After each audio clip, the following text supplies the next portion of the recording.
Por que que as minhas pacientes não vieram reclamar comigo?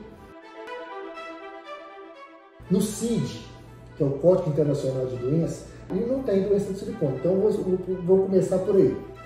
Começaram a falar que o silicone poderia causar essa síndrome de doença autoimune.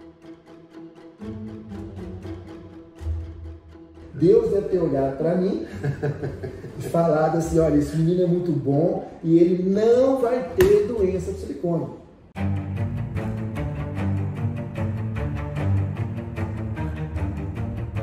E essa questão, essa polêmica de doença do silicone?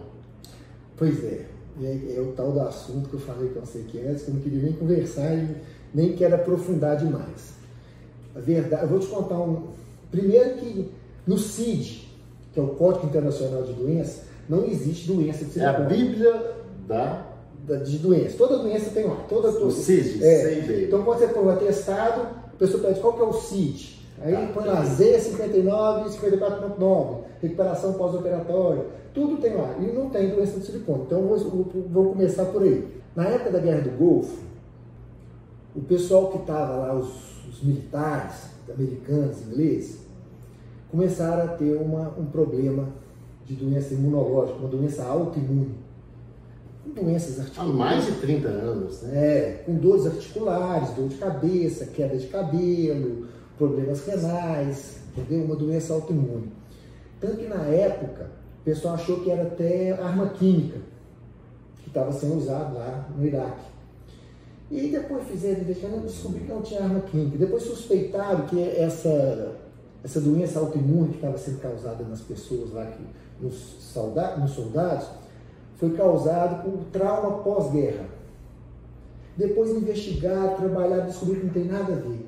E eles descobriram o seguinte: antes dos soldados irem para a guerra, eles fizeram um esquema vacinal muito exagerado, porque eles iam para um lugar muito hostil, para poder estimular o sistema imunológico. Eles estavam sendo vacinados com vários tipos de vacina durante uma vez por mês.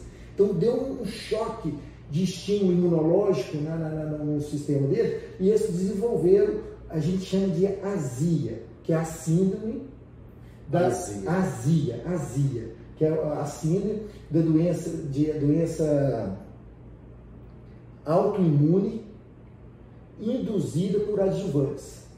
Entendi. É uma síndrome de uma doença autoimune induzida por adjuvante, que na vacina tinha alguma substância que induzia essa doença autoimune, que é essa azia. É o contrário da AIDS. A AIDS é a síndrome da imunodeficiência, você tem uma imunidade baixa.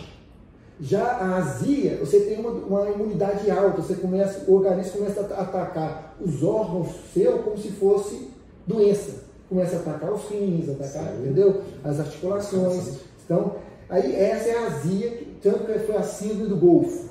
Foi colocada nos livros também como a síndrome do Golfo, foi descoberta nessa época. E aí o que acontece? Até recentemente, com esse negócio do Covid, teve uma polêmica de vacina exatamente por causa que pode causar essa azia, por causa da vacina, mas por causa dessa pesquisa e dessas observações, dessas evidências observadas há mais de 30 anos atrás, né? E aí começaram a falar que o silicone poderia causar essa azia, essa síndrome de doença autoimune induzida, que poderia ser o silicone poderia ser uma das substâncias que pode causar essa azia. Mas no final das contas é o seguinte: da população geral, 0,8% da população geral pode ter azia, pode ter essa síndrome de doença autoimune. E de todas as pacientes que tinham silicone, 0,8% que desenvolveram azia. Então é a mesma quantidade que tem silicone da população normal. São números que comprovam isso. Então são números. Então não é uma coisa assim. Só que... São polêmicas que saem. São polêmicas, entendeu? São polêmicas. E aquilo que eu faço, você falou que eu falei, que eu vou te falar, é o seguinte. E o que eu acho errado é o seguinte. Eu tenho 20 anos que mexo com cirurgia plástica, tenho 20 anos que eu mexo com cirurgia de mama. O que eu falei com você, né? Deus deve ter olhado para mim e falado assim, olha, esse menino é muito bom e ele não vai ter doença de silicone.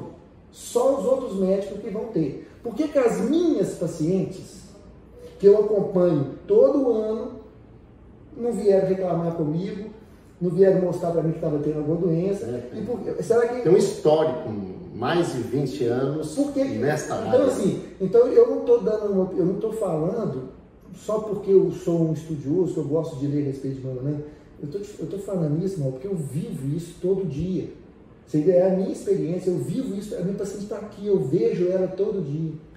Você entendeu? Então, o que eu falo o seguinte, eu me baseio mais por evidências do que por teorias. A teoria é importante. Ou sobre notícias falsas ou reais. Entendeu? Eu acho assim, quando você vai fazer uma pesquisa científica, é importante você ter uma teoria.